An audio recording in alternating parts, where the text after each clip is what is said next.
তিনি কবে থেকে আছেন? অনেক সময় আমাদের মাথায় প্রশ্ন জাগে, এই যে আল্লাহ আছেন কবে থেকে আসছে, কবে থেকে উনি, শুরুটা কবে? আল্লাহ বলে আমি সূচনাহীন অতীত থেকে আছি, আমি এমন অতীত থেকে আছি যেই অতীতের কোনো সূচনা নাই। সুবহানাল্লাহ বলবেন না? আবার আমি সীমাহীন ভবিষ্যৎ পর্যন্ত থাকব। সুবহানাল্লাহ পড়ে। এমন ভবিষ্যৎ যেটা সীমা নাই, এমন অতীত যেটা শুরু হয় নাই, তিনি হচ্ছেন আল্লাহ। চিল্লায় বলেন তিনি কে?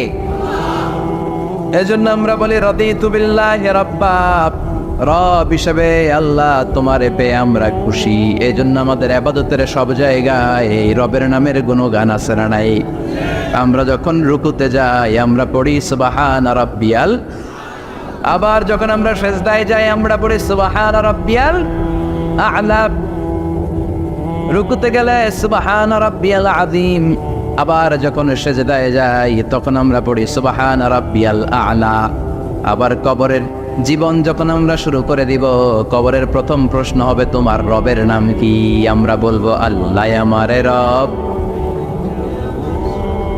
আল্লাহ আমারে রব, এই রবি আমার সব, দমে দমে তনু মনে তারি অনুভব। তোমার দুনিয়াতে আমি যেদিকে তাকাই নতই নেয়ামতে ডুবে আছি সবাই। পাক পাখালির গানে শুনি তসবিহ কলো রব, তসবিহ কলো রব, আল্লাহ আমারে রব, এই রবি আমার সব। সুবহানাল্লাহ, কি অসাধারণ কথামালা! আল্লাহ আমার রব, এই রবই আমার সব। আল্লাহ যদি আমার সাথে থাকে পৃথিবীর কোনো শক্তি আমার থামাতে পারবে না। চিল্লাবে না ঠিক কিনা? আর এই রবকে যদি তুমি হারাও, রব যদি আমার বিপক্ষে চলে যায়, পৃথিবীর কোনো শক্তি আমার কোনো উপকার করতে পারবে? এজন্য বিশ্বনবী বলতেন ইযা সাআলতা ফাসআলিল্লাহ ওয়া ইযা ইসতাআনতা ফাসতাইন বিল্লাহ। যখন সাহায্য চাইতে মনে চাইবে, সাহায্য চাইবা কার কাছে? আমাদের কোনো গুরুত্বপূর্ণ ঘটনা ঘটলে,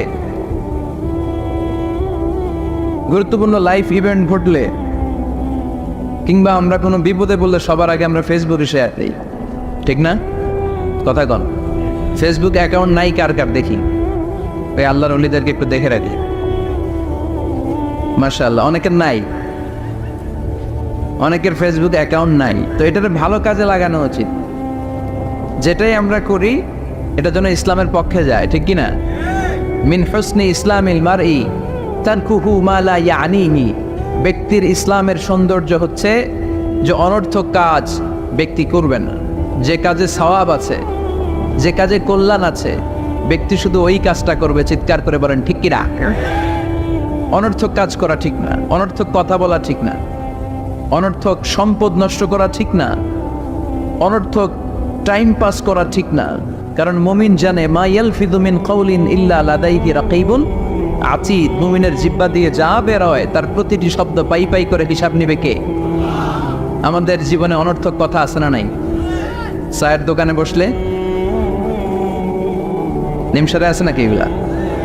অপ্রয়োজনীয় আলাপ, নিজেরও কাজে লাগে না, ফ্যামিলিরও কাজে লাগে না, ইসলামেরও কাজে লাগে না, খালি কোষাকুষে ঠেলাঠেলি বাড়ায়। এরকম ডাকাত আছে না নাই? অপ্রয়োজনীয় কথা, অপ্রয়োজনীয় কাজও আছে না নাই এদেশে? দেদারসে মানুষ করে বেড়াচ্ছে অপ্রয়োজনীয় কাজ। হুজুরে পাইলে হাজার হাজার ছবি আছে না নাই? এটা অপ্রয়োজনীয় না? হজে গিয়েছিলাম এবার, কমসে কম 10,000 ছবি তুলছে আমার সাথে হাজিরা। অপ্রয়োজনীয়, প্রয়োজন নাই। এসেছে ইবাদত করতে, হুজুর একটা সেলফি। ইয়াং ছেলেপেলারা সেলফি তুলে বেশি। আর বুঝলাম না আঙ্গুল দুটার এরকম করে রাখে। আমি বললাম এটা কি? হুজুর ইটস গ্যাংনাম স্টাইল। এটা কি? Gangnam style. এরকম বাঁকা করে থাকবে আর এরকম দুটা ছবি তো। এগুলো অনর্থক। মুমিন ওই কাজ করবে যে কাজটা constructive, fruitful for him, for his family and for the society. যেটা তার নিজের কাজে আসবে, যেটা তার ফ্যামিলির কাজে আসবে, যেটা সমাজের কাজে আসবে। এই কাজগুলো করার দরকার আছে না নাই? আমার দেশের যুবক ছেলেগুলো অপ্রয়োজনীয়, কোনো কারণ নাই এই সমস্ত কাজে ঝগড়া বিবাদে আলাপে লিপ্ত থাকার কারণে তাদের যে ইনোভেটিভ পাওয়ার আল্লাহ তাআলা দিয়েছেন এটাকে তারা কাজে লাগাতে পারে না। আমাদের দেশের যুবকদের কিন্তু অনেক ম্যারিড, তারা যখন পৃথিবীর বিভিন্ন দেশের ইউনিভার্সিটিগুলোতে পড়ে তারা র্যাঙ্কিং 1 নম্বরে আসে একেবারে। আমি যে ইউনিভার্সিটিতে পড়ি, ইন্টারন্যাশনাল ইসলামিক ইউনিভার্সিটি মালয়েশিয়া, ওখানে বাংলাদেশিদের ফলাফল রেজাল্ট সবচেয়ে ভালো। হার্ভার্ডে যান, ক্যামব্রিজে যান, অক্সফোর্ডে যান, যেখানেই যাবেন বাংলাদেশিদের ফলাফল অনেক ভালো। তো তারা সেখানে অপ্রয়োজনীয় কাজে তাদের সময়কে নষ্ট করে না। এজন্য যুবক ভাইয়েরা, তোমাদের আছে প্রাণ ঢালা উচ্ছ্বাস, অনেক শক্তি তোমাদের গায়ে। এখন তোমাদের রক্ত গরম, তোমাদের এই গরম রক্ত ইসলামের কল্যাণে কাজে লাগাইতে হবে। শুধু সেলফি তুইলা সময় নষ্ট করা যাবে না, চিল্লায় বলো ঠিক কিনা। কিছুদিন আগে আমি দেখলাম মানবতার দেয়াল। কিসের দেয়াল? কিছু ছেলে পেলে নিউ আইডিয়া, নিউ আইডিয়া বের করেছে যে এটার নাম মানবতার দেয়াল। খুব সম্ভবত মসজিদের এক ওয়ালের মধ্যে তারা লিখেছে মানবতার দেয়াল, আর কিছু হ্যাঙ্গার টানিয়ে রেখেছে, আর বলেছে যেটা অপ্রয়োজনীয় রেখে যান, আর যেটা আপনার লাগবে নিয়ে যান। এই যে শীত, প্রচণ্ড শীতে অনেকের জ্যাকেট নাই, আমাদের কয়েকটা করে জ্যাকেট, জাম্পার, সোয়েটার, চাদর, মাফলার, অনেকের একটাও নাই, আছে না নাই? তারা দেয়ালের নাম দিয়েছে মানবতার দেয়াল। এখানে আপনার অতিরিক্ত পুরান জ্যাকেট থাকলে রেখে যান। তো অনেকে পুরান জ্যাকেট, মাফলার, চাদর ওখানে ঝুলিয়ে রেখে গিয়েছে। আবার লিখে দিয়েছে যার লাগবে তিনি নিয়ে যান। যার মাফলার নাই, যার জ্যাকেট নাই, চাদর নাই, তারা এসে নিয়ে যাচ্ছে। এটা একটা সুন্দর আইডিয়া না? তো চায়ের দোকানে ছেলেপেলেগুলো যদি মারামারি করতো, অপরাজনীতি করতো, গুতাগুতি করতো, কিলাকিলি করতো, তাহলে মাথা থেকে এই আইডিয়াগুলো বেরোতো? কথা বলেন। Human capacity is amazing. কি পরিমাণে আল্লাহ তাআলা যে আমাদেরকে ক্যাপাসিটি দিয়েছে, আমাদেরকে যে কত প্রিভিলেজ আল্লাহ তাআলা আমাদেরকে দিয়েছে আমরা জানিই না। আমরা আমাদের দেহে কত শক্তি, সম্ভাবনা নিয়ে যে ঘুরে বেড়াই আমরা অনুধাবন করি না। এজন্য সময়গুলোর কাজে লাগাও। কিন্তু আফসোসের সাথে লক্ষ্য করা যাচ্ছে যুবকদের চরিত্রকে ধ্বংস করে দেওয়ার জন্য যে কয়েকটা হাতিয়ার আছে সবগুলো বাংলাদেশে আছে না নাই? ইয়াবা আছে না নাই? ফেন্সিডিল আছে না নাই? হেরোইন আছে না নাই? মারিজুয়ানা আছে না নাই?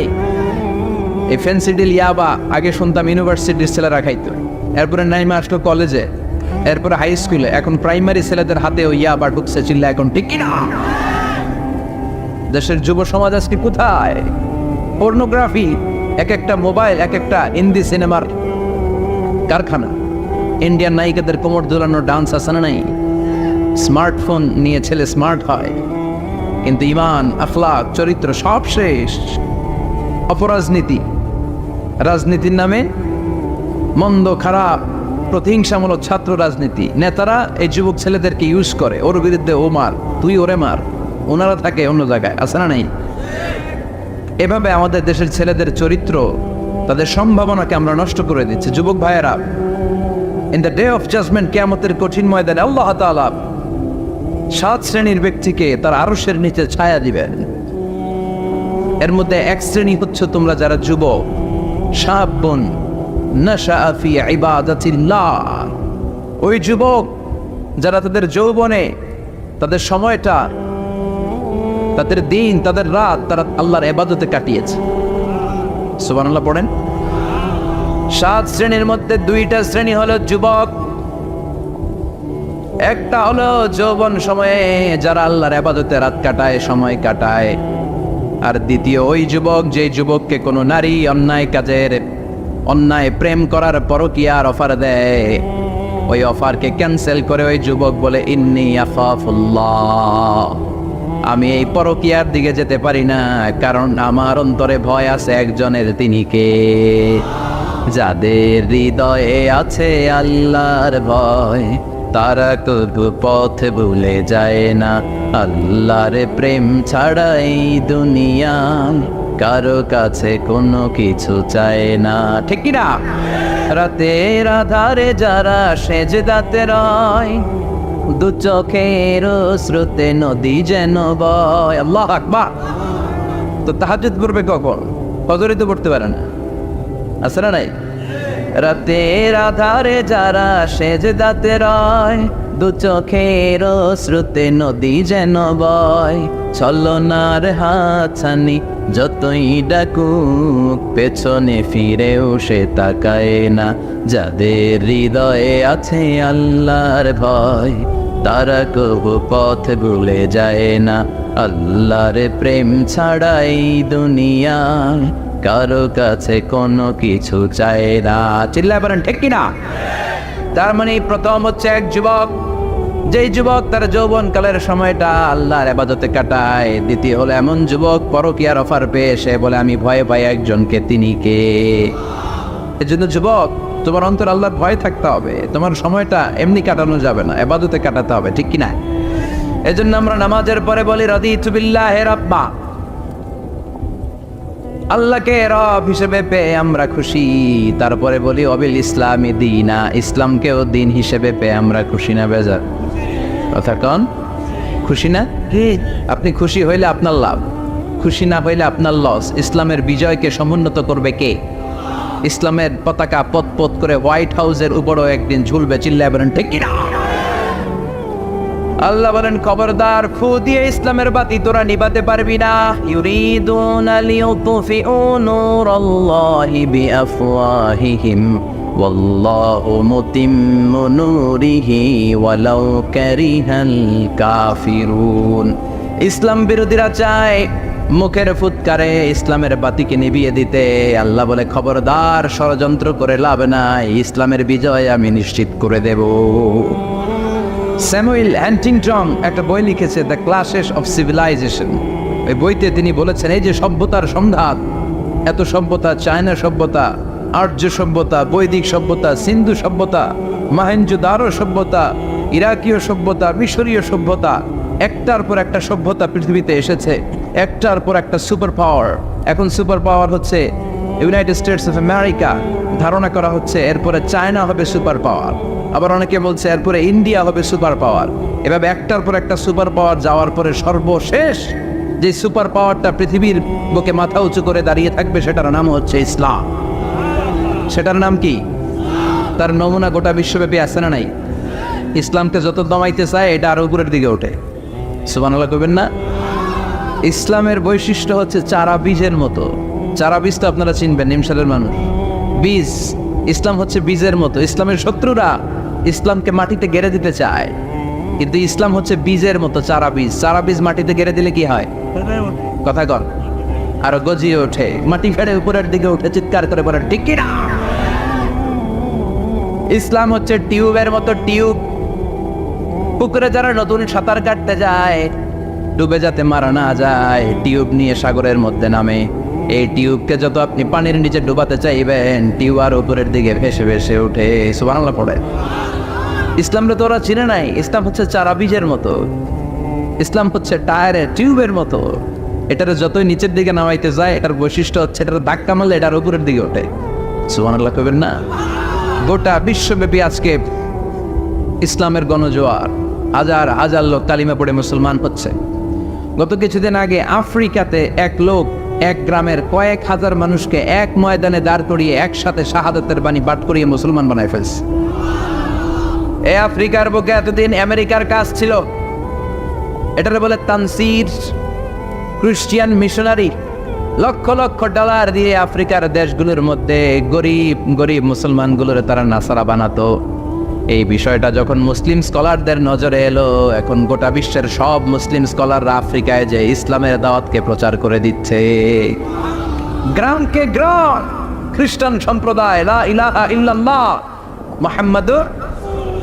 ঝিনুকের ভেতর লুকিয়ে থাকে যেমন মতি, ঝিনুকের ভেতর লুকিয়ে থাকে যেমন মতি, কলমা শাহাদাতে আছে আল্লাহর জ্যোতি, কলমা শাহাদাতে আছে আল্লাহর জ্যোতি। পড়েন সবাই। ঝিনুকের ভেতর লুকিয়ে থাকে যেমন মতি, ঝিনুকের ভেতর লুকিয়ে থাকে যেমন মতি, কলমা শাহাদাতে আছে আল্লাহর জ্যোতি, কলমা শাহাদাতে আছে আল্লাহর জ্যোতি।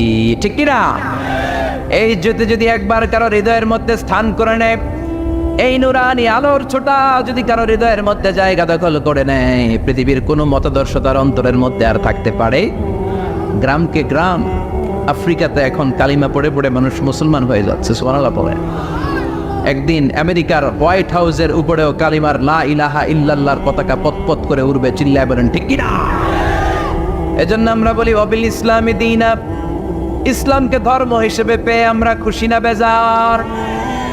After the twin tower attack, the number of Muslim in America already have been doubled. Now it's tripled.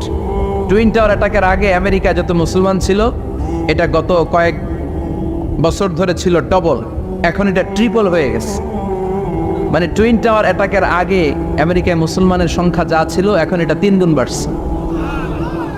Europe, আমেরিকাতে মসজিদের সংখ্যা বাড়ছে, দাওয়াতি কাজের সংখ্যা বাড়ছে, এমনকি হার্ভার্ড ইউনিভার্সিটিতে, অক্সফোর্ডে, ক্যামব্রিজের ভেতরে, MIT, Massachusetts institute of technology, সায়েন্সে যারা পড়ে এদের স্বপ্ন MITর ভিতরে ইসলাম ঢুকে গেছে। এজন্য ইসলামের আলোকে কেউ নিভিয়ে দিতে পারবে? ইসলামের গতিকে কেউ থামিয়ে দিতে পারবে? এটা অসম্ভব। এজন্য ইসলামের বিজয় সুনিশ্চিত। আমরা যারা লেগে থাকতে পারবো, আমাদের কপালকে উজালা করে দিবে কে? আর বিরোধিতা যারা করবো তাদের সব শেষ, দুনিয়াও শেষ, আখিরাতও আমও শেষ, সালাও। এজন্য আমরা বলি রাদিতু বিল্লাহি রাব্বা, আল্লাহ তোমার রব হিসেবে পেয়ে আমরা বড্ড খুশি। ওয়াবিল ইসলামি দীনা, ইসলামকে ধর্ম হিসেবে পেয়ে আমরা খুশি। ওয়াবি মুহাম্মাদিন রাসূলা, বিশ্ব নবীকে রাসূল হিসেবে পেয়েও আমরা খুশি না বেজার? এমন রাসূল, গোটা বিশ্বের শ্রেষ্ঠতম রাসূল, শ্রেষ্ঠতম ব্যক্তিত্ব, যার কাছ থেকে পজিটিভ কোনো জিনিস ছাড়া নেগেটিভ কোনো জিনিস প্রকাশিত হয় নাই। সব ইতিবাচক, always come back positive, not go back negative. সবসময় পজিটিভ বলতেন, পজিটিভ ভাবতেন, পজিটিভ কাজ করতেন। কোনো নেগেটিভ, নেতিবাচক কোনো কিছু বিশ্বনবীর জীবনে খুঁজে পাওয়া যায় না? চিল্লায় বলেন খুঁজে পাওয়া যায়? As a father, as a husband, as a commander, as a lawyer, as a reformer of the society, Muhammad is the superman of the world. গোটা বিশ্ব এখন তাকে সুপারম্যান ভাবতেছে, বস অফ দ্য অল বসেস। পৃথিবীতে যত বস এসেছে, সব বসের সবচেয়ে বড় বস হচ্ছে বিশ্বনবী মুহাম্মদ সাল্লাল্লাহু। এজন্য আমরা বলি নবী মুহাম্মাদিন রাসূলা। আল্লাহকে রব হিসেবে পেয়ে আমরা যেমন খুশি, ইসলামকে ধর্ম হিসেবে পেয়ে তেমন খুশি, বিশ্বনবীকেও রাসূল হিসেবে পেয়ে খুশি না বেজার? কথা কন। এই বিশ্বনবীর ভালোবাসা যদি অন্তরে না থাকে, জান্নাতে ঢোকা যাবে নাকি? আল্লাহর ভালোবাসা, বিশ্বনবীর ভালোবাসা অন্তরে থাকার দরকার আছে না নাই? আল্লাহকে যে পাইতে চায়, হযরতকে ভালোবেসে, আরশ কুরসি লৌহ কালাম না চাইতে পেয়েছে সে। হযরতকে ভালোবেসে, আরশ কুরসি লৌহ কালাম না চাইতে পেয়েছে সে। চিল্লায় বলেন ঠিক কি না? নবীর ভালোবাসা অন্তরে থাকতে হবে। তাহলে 3টা জিনিসের ঘোষণা আমরা দেই নামাজের পর। আল্লাহকে রব হিসেবে পেয়ে আমরা খুশি, ইসলামকে ধর্ম হিসেবে পেয়ে খুশি, বিশ্বনবীকে রাসূল হিসেবে পেয়ে খুশি, আবার এই কিতাবটারে সংবিধান হিসেবে পেয়ে আমরা খুশি না বেজার? এটার আলোকে আমাদের সমাজ প্রতিষ্ঠিত হোক, মদিনার সমাজ হোক, সোনালী সমাজ হোক, আলোকিত সমাজ হোক, আমরা চাই কি চাই না? এই কোরআনের আইন দিয়ে আমার দেশ চলুক, আমরা চাই কি চাই না? এই কোরআনে ধর্ষকদের বিচার আছে না নাই? অবিবাহিত ধর্ষক হলে 100 ব্যাট, আর যদি বিবাহিত ধর্ষক হয় ডেথ পেনাল্টি। সৌদিতে করে হেড অফ, মাথাটাকে নুইয়ে তলোয়ার দিয়ে এক কোপ মেরে গর্দানটা আলাদা করে দেয়, ঠিক কিনা? অনেক দেশে ডেথ পেনাল্টি করে হ্যাঙ্গিং এর মাধ্যমে, ফাঁসির মাধ্যমে। দর্শনের বিচার বাংলাদেশে সহজে পাওয়া যায় না, কিন্তু কোরআন দিয়ে বিচার করলে ওই বিচার আছে না নাই? নোয়াখালীর এক বোনকে দর্শন করা হয়েছে, গোটা বাংলার জামিনে এই নিউজটা আছে না নাই? কোরআনের বিচার থাকলে আলটিমেটার মতো 24 ঘন্টা, 24 আওয়ার্সের মধ্যে ধর্ষককে ডেকে এনে বাইতুল মোকাররমের স্কয়ারের সামনে লক্ষ মানুষের চোখের সামনে ফাঁসির রশিতে ঝুলিয়ে দেওয়া হতো। বড় বড় চোরগুলোর হাত কেটে দেওয়া হতো। কলা চোর, ডিম চোর, মুরগি চোর না, বড় বড় সাইজের চুরি যারা করে 1000 কোটি টাকা মেরে দেয়, দেশের 12টা বাজিয়ে দেয়, দেশের 10-এর সর্বনাশ করে, সিমেন্ট খাইয়া, টিন খাইয়া, রড খাইয়া সব হজম করে। ব্রিজ ভেঙে গেলে ব্রিজের ভেতরে পাওয়া যায় বাঁশ, তার মানে রড গেছে গই, হ্যাঁ পেটে। এগুলোর এক একটার পেটে 10টা করে পাকস তুলে দিয়েছে আল্লাহ। 10টা স্টোমাক না থাকলে রড হজম হয়? কথা কয় না। এগুলোর বিচার হওয়ার দরকার আছে না? নেই? কোরআনের রাজ যদি কায়েম হয়, এই সবগুলো বড় বড় চোরের বিচার হবে, লাইভ ব্রডকাস্টিং হবে টিভিতে, আমরা সবাই দেখবো কেমন করে তাদের হাত কাটা হয়। ওই সমাজ আমাদের দেশে চালু হোক, আমরা চাই কি চাই না? তাহলে সোজা সাপটা হিসাব, এই 4টা জিনিসের বিরুদ্ধে কেউ অবস্থান নিলে তাদের বিরুদ্ধে আমাদের অবস্থান জোরে কোন ঠিক কিনা? আর এই 4টা জিনিসের পক্ষে যারা কথা বলবে তাদের জন্য আমাদের অন্তরে দোয়া আছে না নাই? এক হচ্ছে আমার রব, 2 হলো আমার ইসলাম, 3 হলো আমার পেয়ারা নবী, 4 হলো আমাদের আল্লাহর দেয়া সংবিধান কোরআন। এই 4টা জিনিসের বিরুদ্ধে কথা বললে খবর আছে না নাই? এই 4টা জিনিসের বিরুদ্ধে কথা বলা হবে মুসলমানদের দেশে। এই 4টা জিনিসকে কটূক্তি করা হবে, অপমান করা হবে, আর এর বিরুদ্ধে প্রতিবাদ আসবে না। মুমিন চুপ করে বসে থাকবে, সেটা মুমিন নয়, সেটা মুনাফিক। চিল্লায় বলেন ঠিক কিনা? এজন্য এই 4টা জিনিসের বিরুদ্ধে কথা বললে প্রতিবাদের ঝড় তোলার দরকার আছে না নাই? রাজি আছো মুসলমান? এই 4টা জিনিসের জন্য ভালোবাসা আমাদের অন্তরে তুমি স্থান করে দাও। এগুলোকে পুঁজি করে যেন আমরা জান্নাতের অধিকারী হতে পারি, তুমি তৌফিক দাও। আর জোরে পড়েন আমিন। আজকে আমরা যে বইটা থেকে কথা শুনবো, বইটার নাম কি বলেন? আরো জোরে বলেন, কি নাম? আজকে আমরা জানার নিয়তে, শিখার নিয়তে, আমাদের আখিরাতটাকে সুন্দর করার নিয়তে কোরআন থেকে কিছু কথা শুনবো ইনশাআল্লাহ। পড়েন, আরো জোরে পড়েন ইনশাআল্লাহ। আমাদের সব কিছু হয়ে যাচ্ছে শো অফ, মাহফিল হয়ে যাচ্ছে শো অফ, আলোচনাগুলো হয়ে যাচ্ছে শো অফ, লোক দেখানো ভাব। অন্তরে ইখলাস নাই, আল্লাহর প্রতি দরদ নাই, স্রষ্টার প্রতি অগাধ বিশ্বাস আর ভালোবাসা নাই।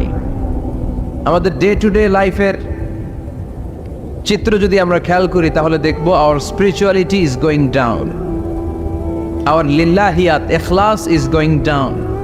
আমাদের ইখলাস যাচ্ছে নিচের দিকে, মানে কমছে, ডিক্রিজিং ডে আফটার ডে।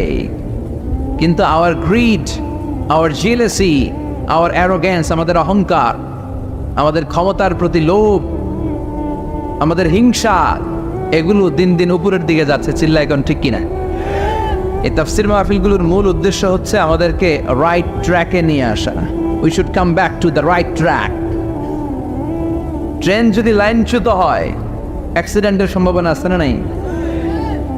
লাইনচ্যুত হয়ে গেলে রেল কর্তৃপক্ষ এটাকে এসে আবার লাইনে তুলে দেয়, ঠিক কিনা? আমরা শয়তানের ওয়াসওয়াসাতে প্রায় লাইনচ্যুত হয়ে যায়। এই তাফসির মাহফিলগুলোর উদ্দেশ্য হচ্ছে আমাদেরকে আবার লাইনে তুলে দেয়া। আলহামদুলিল্লাহ কর। এই জন্য সময় নষ্ট করে, যে সময় ব্যয় করে যে আমরা এসেছি, আসলে আমরা শুরুতেই নিয়তটাকে খালেস করে নেই, যে আজকে আমরা যা শুনবো আমলের নিয়তে শুনবো, ইখলাসের সাথে শুনবো, নিজেকে পরিবর্তন করার জন্য শুনবো, আমার আখিরাতটাকে, আমার জান্নাতটাকে সুন্দর করার জন্য শুনবো। আসলে আমরা সরাসরি কোরআন থেকে শুনি, কেননা কোরআন থেকে কথা শুনলেই বরকত। কোরআন থেকে কথা শুনলে জীবন আলোকিত হয়। জীবনটা আলোকিত করে দেয় কে? কারণ সব সমস্যার সমাধান দিতে পারে। সমাধান চাও যদি জীবনে, মরণে ফিরে যাও, খুঁজে নাও, চোখ রাখো কোরআনে। চোখ রাখবেন কোথায়? না টিভির পর্দায়? কোথায়? সমাধান চাও যদি জীবনে, মরণে ফিরে যাও, খুঁজে নাও, চোখ রাখো কোরআনে। If you want the solution this dunya and akhirah, go back, have a look to the holy Quran. Subhanallah পড়েন। সমাধান চান তো go back, sit down and have a look to the Quran. আপনার জীবনের সব সমস্যার সমাধান কোরআনের ভেতরে আছে না নাই? সেই কোরআন থেকে আমরা কথা শুনবো। আমি আমার খুতবার শুরুতে সূরাতু আল কারিয়ার প্রথম 3টি আয়াত তেলাওয়াত করেছি। এই সূরার ভেতরে আল্লাহ তাআলা কিয়ামতের নকশা এঁকে দিয়েছেন, কিয়ামতের প্রামাণ্য বর্ণনা দিয়েছেন। কিয়ামত যে একদিন হবে এই পৃথিবী যে ধ্বংস হয়ে যাবে এটার ব্যাপারে সবার অগাধ বিশ্বাস আছে তো, না সন্দেহ লাগে? সন্দেহ আছে কারো? এই পৃথিবী একদিন থাকবে না, ভেঙে চুরমার হয়ে যাবে, খান হয়ে যাবে, সব মেসাকার হয়ে যাবে। আমি থাকবো না, আপনি থাকবেন না, আমরা কেউই থাকবো না, থাকবে একজন, তিনি কে? এটার নাম কিয়ামত, যেটার ব্যাপারে বিশ্বাস না থাকলে ইমানের ঘাটতি চলে আসবে, ঠিক কিনা? তো সেই কিয়ামতের দিনটা কেমন হবে, কিয়ামতের দৃশ্যটা কিরকম হবে, এর নকশা খুব সংক্ষিপ্ত পরিসরে মাত্র 11টা আয়াতে আল্লাহ তুলে ধরেছেন। আপনি মনোযোগ দিয়ে কানগুলো খরগোশের মতো খাড়া করে যদি কথাগুলো শোনেন, আপনার মনে হবে আপনি এখানে বসে কিয়ামত চোখে লাইভ দেখতেছেন, লাইভ। আল্লাহ এমনভাবে বলেছেন, সুবহানাল্লাহ পড়েন। তা আসুন আমরা সরাসরি কিয়ামতকে দেখে আসি, আসলে কিয়ামতটা কেমন। বর্ণনা করছেন কে? আল্লাহ। সূরার নাম হচ্ছে সূরাতুল কারিয়া। কি নাম? আওয়াজ করে উত্তর দিতে হবে। সূরার নাম আল কারিয়া। চিৎকার মেরে বলেন, সূরার নাম কি? আল কারিয়া। এটা মাক্কি সূরা। কি সূরা? বিশ্বনবীর জীবনের 2টা পর্ব, একটা মাক্কি পর্ব আর একটা মাদানী পর্ব। এটা মাদানী পর্বে নাজিল হয়নি, এটা নাজিল হয়েছে মাক্কি পর্বে। এই সূরার আয়াত সংখ্যা 11। এটা কোরআনের 101 নম্বর সূরা। এটা আল কোরআন আল কারীমের 30তম পারায় অবস্থিত একটা সূরা। আমাদের অনেকেরই মাশাআল্লাহ মুখস্থ আছে না? ইমাম সাহেব নামাজে প্রায় পড়ে, অনেকেরই মুখস্থ। শুনতে শুনতে কবে যে মুখস্থ হয়েছে আমাদের নিজেরাও জানি না। সুবহানাল্লাহ পড়ে। কোরআনের ভেতরে খালি বরকত, এটার সাথে লাগলেই বরকত, মসজিদে গেলেই বরকত। মনের অজান্তে আমরা এই সূরাকে মুখস্থ করে ফেলেছি। কিন্তু এই সূরার ভেতরে যে আল্লাহ কিয়ামতের এত চমৎকার নকশা এঁকেছেন, এত প্রামাণ্য বর্ণনা দিয়েছেন, এটা আমরা অনেকে জানিই না। আসুন আমরা এই সূরার আলোকে দেখার চেষ্টা করি যে কিয়ামতটা কিরকম হবে। আল্লাহ একটা শব্দকে এই সূরার শুরুতে 3 বার উল্লেখ করে আমাদের দৃষ্টি আকর্ষণ করেছেন। আল্লাহ tried to draw our attention by mentioning 3 times a word, and that is al-qari'ah. al-qari'ah শব্দটাকে তিনি 3 বার উল্লেখ করে আমাদের দৃষ্টি আকর্ষণ করেছেন। একটা শব্দ 3 বার বললে মানুষের দৃষ্টি আকর্ষিত হয় না? যেহেতু এটা আরব দেশে নাজিল হয়েছে, আবার মক্কায়, মক্কার লোকেরা আরবি বুঝে, তাদেরকে প্রথম বলা হলো আল কারিয়া। তারা ফিরে তাকালো, কি আল কারিয়া? আবার বলা হলো মাল কারিয়া। কি মাল কারিয়া? আবার বলা হলো ওমা আদরাকা মাল কারিয়া। আবার তারা ফিরে তাকালো। দৃষ্টি আকর্ষণের জন্য আল্লাহ তাআলা 3 বার এই শব্দটা বলেছেন। এজন্য এই শব্দের একটা সিগনিফিকেন্স, একটা গুরুত্ব, অর্থবহ একটা মানদণ্ড আছে না নাই? আল কারিয়া শব্দের অর্থ হচ্ছে বিকট আওয়াজ। আল কারিয়া মানে কি? কথা বলেন, আরো জোরে বলেন। বিকট আওয়াজ। এই বিকট আওয়াজটা তৈরি করার জন্য আল্লাহ তাআলা একজন ফেরেশতা তৈরি করেছেন, যার নাম হচ্ছে ইসরাফিল। নাম কি? আমাদের মধ্যে অনেকের নাম কিন্তু আমরা ইসরাফিল রাখি, তাই না? ইসরাফিল আছে না নাই? আজরাইল কিন্তু রাখে না, কে ডরে? কেন রাখে না? ভয় পায়। কিন্তু ইসরাফিল আছে, আমার পরিচিত অনেকে আছে ইসরাফিল। তো এই ফেরেশতার পা হচ্ছে জমিনের নিচে, মাথা হচ্ছে আকাশের উপরে। এই ফেরেশতার কাজ হচ্ছে ওই বিকট শব্দ তৈরি করা। উনি একটা সাইরেনের মধ্যে ফু দিবেন, হুইসেল দিবেন, ট্রাম্পেট। ওই ট্রাম্পেটে, ওই সাইরেনে, ওই হুইসেলে ফু দিলেই শুরু হয়ে যাবে আল কারিয়া। মাল ওমা আদরাকা মাল। এই ফেরেশতার দায়িত্বই হচ্ছে ওই বাঁশির মধ্যে ফু দেয়া। হুইসেল, সাইরেন, ট্রাম্পেট, আরবিতে এটাকে বলা হয় আসুর। ইদা নুফিখা ফিস সূরি নাফখা ওয়াহিদা। যখন তিনি ওই সিংহে একটা ফু দিবেন, সব লন্ডভন্ড হয়ে যাবে, কিচ্ছু খুঁজে পাওয়া যাবে না। আল্লাহ ওনাকে তৈরি করেছেন শুধু এই হুইসেলের মধ্যে, বাঁশির মধ্যে 3টা ফু দেওয়ার জন্য। কয়টা? উনি সৃষ্টির শুরু থেকেই এই বাঁশিটাকে 2 ঠোঁটের মাঝখানে রেখে আল্লাহর আরশের দিকে তাকিয়ে আছে, and just waiting for the green signal. আল্লাহর পক্ষ থেকে সবুজ সংকেতের অপেক্ষায়। যখনই আল্লাহর অর্ডার করবে তখনই শুরু হয়ে যাবে আল কারিয়া। মাল ওমা আদরাকা মাল।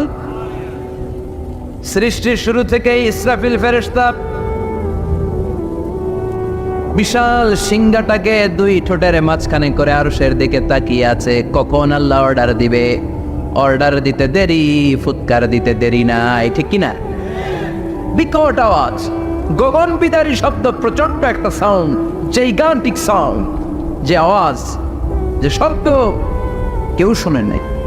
এজন্য আল্লাহ বললেন আল কারিআতু মাল কারিআতু ওয়া মা আদরাকা মাল কারিয়া। সে আওয়াজটা ভয়ঙ্কর আওয়াজ, এটা বজ্রপাতের মতো না, এটা ট্রাকের টায়ার পাংচার হলে যে আওয়াজ হয় ওই আওয়াজের মতো না, গ্যাসের সিলিন্ডার ব্রাস্ট হয়ে গেলে যে আওয়াজ হয় ওই আওয়াজের মতো না, প্রাইমারি স্কুলে দপ্তরে যখন ছুটির ঘন্টা বাজায় ওই আওয়াজের মতো না। ওই আওয়াজটা এমন আওয়াজ, ওই আওয়াজ পৃথিবীর কেউ শোনে নাই। সেটার নাম হচ্ছে আল কারিআ মাল ওয়া আদরাকা মাল। বিকট আওয়াজ, বিকট ভয়ঙ্কর ট্রাম্পিট, এই সাইরেনে ফু দেয়া হবে। প্রথম ফু দেওয়ার সাথে সাথেই লন্ডভন্ড হয়ে যাবে। এই ইসরাফিলকে তৈরি করা হয়েছে শুধুমাত্র কেবলমাত্র 3টা ফু দেওয়ার জন্য। চিল্লায় বলতে হবে কয়টা? এই ফেরেশতার আর কোনো কাজ নাই, তার আর কোনো কাজ আছে? ঠিক যে মুহূর্তে, এখন আমার ঘড়িতে বাজে 9:50, রাত 9:50, ঠিক এই মুহূর্তে যখন আমরা তাফসীর শুনছি, ঠিক এই মুহূর্তেও ইসরাফিল ফেরেশতা সিংহাটাকে 2 ঠোঁটের মধ্যে লাগিয়ে আল্লাহর আরশের দিকে তাকিয়ে আছে। ওই যে সৃষ্টি শুরু থেকে তাকিয়ে আছে, আজও বুঝি তাকিয়ে আছে। যখনই গ্রিন সিগন্যাল আসবে মুহূর্তেই শুরু হয়ে যাবে আল কারিআ মাল ওয়া মা আদরাকা মাল। আল্লাহ বললেন সে আওয়াজটা হবে বড্ড ভয়ঙ্কর। প্রথম ফুৎকার যখন দেয়া হবে, এটার বলে নাফখাতুল ফাজা।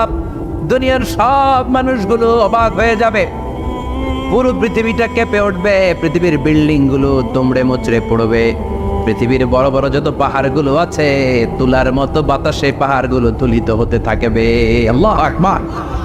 আল্লাহ বললেন ইয়াউমা ইয়াকুনুন নাসু কাল ফারাশিল মাবথুস ওয়া তাকুনুল জিবালু কাল আইনিল মানফুশ। সেদিন মানুষগুলো বিক্ষিপ্ত পতঙ্গের মতো নিক্ষিপ্ত হবে যখন আল কারিআ, এই বিকট আওয়াজটা হবে। শুনতেছেন? মনোযোগ আছে? কথা বুঝতে সমস্যা হচ্ছে না তো? 3টা ফুৎকার। কয়টা? প্রথম ফুৎকার দেওয়ার সাথে সাথে মানুষগুলো বিক্ষিপ্ত পতঙ্গের মতো নিক্ষিপ্ত হবে। এই যে আরামসে বসে আছি, তখন আর বসে থাকা যাবে না, কে ধাক্কা খেয়ে কই চলে যাব টেরই পাওয়া যাবে না। আমরা যে বসে আছি এর কারণ হচ্ছে গ্র্যাভিটেশনাল একটা ল আছে, পাওয়ার। এটারে বাংলায় বলে মাধ্যাকর্ষণ শক্তি। কি শক্তি? কথা বলেন। কে আবিষ্কার করছে এটা? হ্যাঁ, কে? বিজ্ঞানী নিউটন, আইজাক নিউটন আবিষ্কার করেছে। আপেলকে সে নিচে পড়তে দেখে গবেষণা করে পেয়েছে গ্র্যাভিটেশনাল পাওয়ার। ওইটা থাকার কারণে পৃথিবীর সেন্টার সবকিছুকে নিচের দিকে টানে, নিজের দিকে টানে, ফলে আমরা বসে আছি। কিন্তু এই মাধ্যাকর্ষণ শক্তির বাইরে যদি আমরা আকাশে উঠে যাই, আর কিন্তু কোনো টানাটানি নাই, আপনি শূন্যে ভেসে থাকবেন। নভোচারীরা মহাশূন্যে যে ভেসে থাকে, কিয়ামতের এই ধাক্কার ভাইব্রেশন যখন শুরু হয়ে যাবে, পুরো পৃথিবীটা মুহূর্তের মধ্যে কেঁপে উঠবে। এমন কম্পন, এমন আওয়াজ পৃথিবীবাসী এর আগে আর শোনে নাই। একটা ধাক্কার চোটে মানুষগুলো ছিটকে কে যেন কই পড়ে যাবে, কেউ টের পাবে না। কে কই চলে গেছে হিসাব নাই। সব থাকবে ওই টাইমে, সব থাকবে না। কেউ থাকবে টয়লেটে, কেউ থাকবে ঘুমে, কেউ থাকবে বাজারে। আপনাদের নিমসার বাজার তো থাকবে তখন, না থাকবে? ওই যে লন্ডভন্ড হয়ে যাবে, হিসাব নাই। কে যে কোথায় ছিটকে পড়বো আমরা জানি না। বিক্ষিপ্ত পতঙ্গের মতো আমরা নিক্ষিপ্ত হব। শীতকালে আমার দেশের ছেলেরা রাত্রেবেলা ব্যাডমিন্টন খেলে, র্যাকেট খেলে না? নিমসারে বোধহয় খেলে টেলে না, খেলে তো। ওরা বাঁশ গেড়ে দেয় ক্ষেতের মাঝখানে। কি গাড়ে? এরপরে বাঁশের মধ্যে লাগায় কি? লাইট। লাইটগুলো লাগালে দেখবেন ক্ষেতের গ্রামের পোকাগুলো এসে লাইটের মধ্যে ছিটকে ছিটকে পড়ে। আমাদের অবস্থায় পোকার মতো হবে তখন। আল্লাহ সেটাই বললেন, ইয়াউমা ইয়াকুনুন নাসু কাল ফারাশিল মাবথুস। বিক্ষিপ্ত পতঙ্গের মতো মানুষগুলো নিক্ষিপ্ত হবে। ওয়া তাকুনুল জিবালু কাল আইনিল মানফুশ। তুলাকে যখন পিটানো হয়, ধ্বনিত করা হয়, দেখবেন তুলার ছোট ছোট কণা বাতাসের মধ্যে ভাসতে থাকে। ফু মারলে আরো দূরে যায়। আরো বাতাস আসলে উড়ে উড়ে যে কোথায় চলে যায় টের পাওয়া যায় না। সুবহানাল্লাহ। বিশাল বিশাল পাহাড়গুলো এরকম ধ্বনিত তুলার মতো সামনে উঠতে থাকবে, একটা পাহাড়ও টিকবে না। বাংলাদেশের সবচেয়ে বড় পাহাড়ের নাম কি জানেন? তাজিংডং পর্বত, কিন্তু সবচেয়ে বড় পাহাড় হচ্ছে গারো পাহাড়, ময়মনসিংহের। ওটা থাকবে কিয়ামতের দিন? আল কারিয়ার সময় টিকবে ওইটা? তাজিংডং বিজয় সবচেয়ে বড় পর্বত শৃঙ্গ, কোথায় এটা? বান্দরবান। এটা টিকবে? কেউকারাডাং একটা আছে না, চিম্বুক আছে না, টিকবে? টিকবে না। পৃথিবীর সবচেয়ে বড় পাহাড় মাউন্ট এভারেস্ট নেপালে 29,035 ফিট উঁচু, টিকবে? ইউরোপের সবচেয়ে বড় পাহাড় আল্পস পর্বতমালা, টিকবে না। আমেরিকার সবচেয়ে বড় পাহাড় আলাস্কা পর্বতমালা, টিকবে না। আরব বিশ্বে বিশাল একটা মাউন্টেন রেঞ্জ আছে, ওইটার নাম তুর পাহাড়, ওইটাও টিকবে না। একটা পাহাড়ও থাকবে না। পাহাড়গুলো ভেঙে দুবড়ে মুচড়ে তুলার মতো ধ্বনিত হতে থাকবে। চিৎকার করে পড়েন আল্লাহ আকবার। এই যে 5 তলা 7 তলা 10 তলা দেদারসে টাওয়ার উঠতে শুরু করেছে, বিল্ডিং বাড়তে শুরু করেছে। কিয়ামত যখন শুরু হবে, আল কারিয়া যখন শুরু হয়ে যাবে, রব্বুল আলামিন পুরো পৃথিবীটারে ধরে একটা ঝাঁকুনি মারবে। ওই ঝাঁকুনির চুটে 8 তলা 10 তলা বিল্ডিং গুলো টিকবে নাকি? 30 তলা 50 তলা হলে তো আর ভাঙবে না। বুর্জ আল খলিফা ভাঙবে না। দুবাইয়ের বুর্জ আল খলিফা সবচেয়ে উঁচু টাওয়ার এটা। কিংডম টাওয়ার, এটা নাকি আরো উঁচু হবে, 1000 মিটার উঁচু হবে। তাইপেডাং 101, মালয়েশিয়ার Petronas twin tower, Shanghai tower, কাবা ঘরের পাশে বুর্জ আল খলিফা, যেটাতে সবাই বলে জমজম টাওয়ার, টিকবে? কথা বলেন, টিকবে? আল্লাহ বললেন ইযা জুলজিলাতিল আরদু জিলজালাহা ওয়া আখরাজাতিল আরদু আসকালাহা ইযা রুজ্জাতিল আরদু রাজ্জান ওয়া বুসসাতিল জিবালু বাসসা।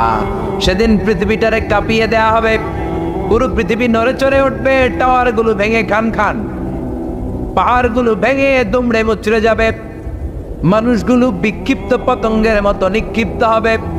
সাগরের পানির মাঝখানে দাউ দাউ দাউ দাউ দাউ দাউ করে আগুন জ্বলতে শুরু করে দিবে। আল্লাহ আকবার। নকশা এঁকে দিছেন আল্লাহ, নকশা এঁকে দিছে না? সুবহানাল্লাহ পড়েন। আবার আল্লাহ বললেন ফাইযা বারিকাল বাসারু ওয়া খাসাফাল কামারু ওয়া জুমিআশ শামসু ওয়াল কামার ইয়াকুলুল ইনসানু আইনাল মাফার। সেদিন মানুষের চোখ হবে ছানা বড়া, চন্দ্র সূর্যে কোনো আলো থাকবে না, মানুষগুলো দিক বিদিক পাগলের মতো দৌড়াবে। সবার মুখে এক কথা, পালাবো কই? পালানোর জায়গা আছে নাকি? শুধু বাংলাদেশের এই সাইডটাতেই কিয়ামত হবে, সৌদিতে আর হবে না। হ্যাঁ, আমেরিকায় কেমনে হবে? ওদের তো ডোনাল্ড ট্রাম্প থাকে। হ্যাঁ, আমেরিকাতেও হবে, জাপানে হবে, ইন্ডিয়াতে হবে, গোটা বিশ্বে একসাথেই কাপাকাপি আর এই ধ্বংসলীলা শুরু হয়ে যাবে। চিৎকার করে বলেন ঠিক কি না? আল্লাহ বলেন ইয়াউমা নাতবিস সামা কাতাইয়িস সিজিল্লিল কুতুব। আকাশ আর আকাশ থাকবে না। কাগজ যেমনি আমরা এরকম ফোল্ড করে ফেলি, ভাঁজ করে ফেলি, মন চাইলে কাগজকে যেমনি আমরা এরকম হাতের মধ্যে গুটিয়ে নেই, সেদিন আকাশটারে হাতের মধ্যে গুটিয়ে নিবে কে? মানুষগুলো পাগলের মতো দৌড়াবে। কেউ থাকবে টয়লেটে, কেউ হসপিটালে, কেউ মাজারে, কেউ বাজারে, যে যেখানে থাক, শুরু হয়ে যাবে কিয়ামতের এই ভয়াবহ দৃশ্য। দুধের বাচ্চাকে রেখে দিয়ে মা দৌড়ে পালাবে। দুধের বাচ্চা রেখে মা কোথাও যায়? কলিজার টুকরা এটা, দুধের বাচ্চা, এটারও ফেলে মা কোথাও যায় না। কিন্তু কিয়ামতের ওই ঝাঁকুনির দৃশ্য দেখে, আল কারিয়া মাল ওয়া মা আদরাকা মাল, এই দৃশ্য দেখে দুধের বাচ্চারে রেখে মা দিবে দৌড়। অনেক গর্ভবতী মহিলা থাকবে এই কিয়ামতের সময়ে, যাদের পেটের ভেতরে 2 মাসের বাচ্চা, 3 মাসের বাচ্চা, অপরিপক্ক অপরিণত, বাচ্চাটা এখনো বড় হয় নাই, কোনো বাচ্চার হাত পা এখনো হয় নাই। কিয়ামতের এই ভয়ঙ্কর দৃশ্যটা দেখে জায়গার মধ্যে 3 মাসের অপরিণত বাচ্চাটা ডেলিভারি হয়ে যাবে। আল কারিয়া মাল কারিআ আমা আদরাকা মাল। পৃথিবীর যখন এইরকম দৃশ্য, আল্লাহ তাআলা ইসরাফিলকে বলবেন, ইসরাফিল তোর তো 3টা ফুৎকার দেওয়ার দায়িত্ব ছিল, দিয়েছে কয়টা? চিল্লায় বলেন কয়টা? এবার আল্লাহ বলবেন এবার দ্বিতীয় ফুৎকার দেয়া। কয় নম্বর ফু দিবে? ওই ফু দেওয়ার সাথে সাথে ইসরাফিল প্রথম ফুৎকার দিয়ে জায়গা মতো এরকমই দাঁড়ায় থাকবে, আবার যখন গ্রিন সিগন্যাল পাবে মুহূর্তের মধ্যে আরেকটা ফু দিয়ে দিবে। ফু দেওয়ার সাথে সাথে পৃথিবীর সব মানুষগুলো মরে শেষ। কেউ থাকবে? থাকতে পারবো আমরা? থাকার জন্য আসছি। একদিন মাটির ভেতরে হবে ঘরে মন আমার, কেন বান্ধ দালান ঘর, প্রাণ পাখি উড়ে যাবে পিঞ্জর ছেড়ে,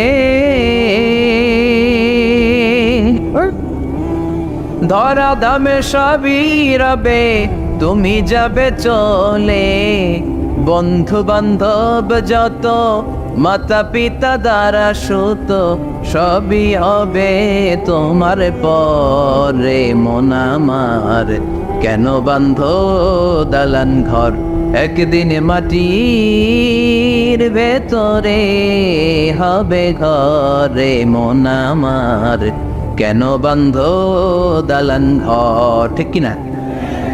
এই গানের কথামালাটা খুব সুন্দর না?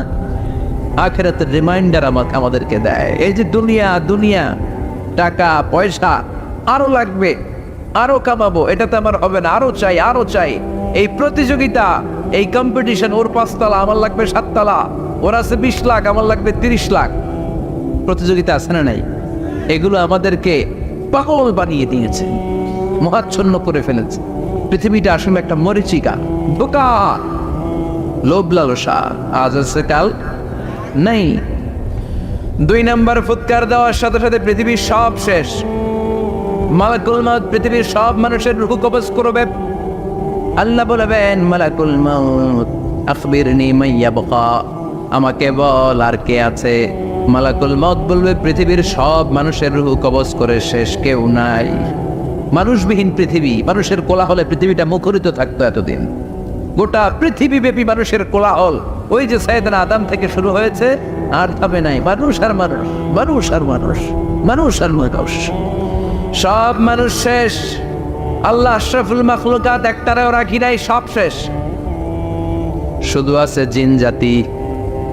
আল্লাহ বলবেন যাও এবার জিন জাতি ধরো, জিনদের রূহ কবজ করো। মালাকুল মাউত কিন্তু জিনদের রূহ কবজ করে। ওমা খলাকতুল জিন্না ওয়াল ইনসা ইল্লা লিয়াবুদুন। জিন জাতি আর মানব জাতি, এই 2 জাতিকে আল্লাহ তাআলা তৈরি করেছে কার ইবাদতের জন্য। আমরা যেমনি নামাজ পড়ি, জিনেরাও নামাজ পড়ে। আমরা যেমনি রমাদানের রোজা রাখি, জিনেরাও রমাদানের ফরজ রোজা রাখতে হয়। আমরা যেমনি হজ করি, জিনেরাও হজ করে। আমরা যেমনি আরাফার দিনে কাঁদতে কাঁদতে আল্লাহর কাছে দোয়া করি, আল্লাহ বাইক করে, জিনেরাও পড়ে। আমরা দেখি না, এদের দেখা যায়? দেখা যায় না। জিসমুন নারিয়্যুন, আগুনের তৈরি ওদের দেহ। ইয়াতাশাক্কালু বিআশকালিন মুখতালিফা, বিভিন্ন কালার ধারণ করতে পারে, বিভিন্ন রং ধারণ করতে পারে। জিনের সংজ্ঞা হচ্ছে জিসমুন নারিয়্যুন ইয়াতাশাক্কালু বিআশকালিন মুখতালিফা, আগুনের তৈরি এক সৃষ্টি। বিভিন্ন সূরত তারা নিতে পারে, মানুষের সূরত নিতে পারে, প্রাণীর সূরত নিতে পারে। ঠিক কি না?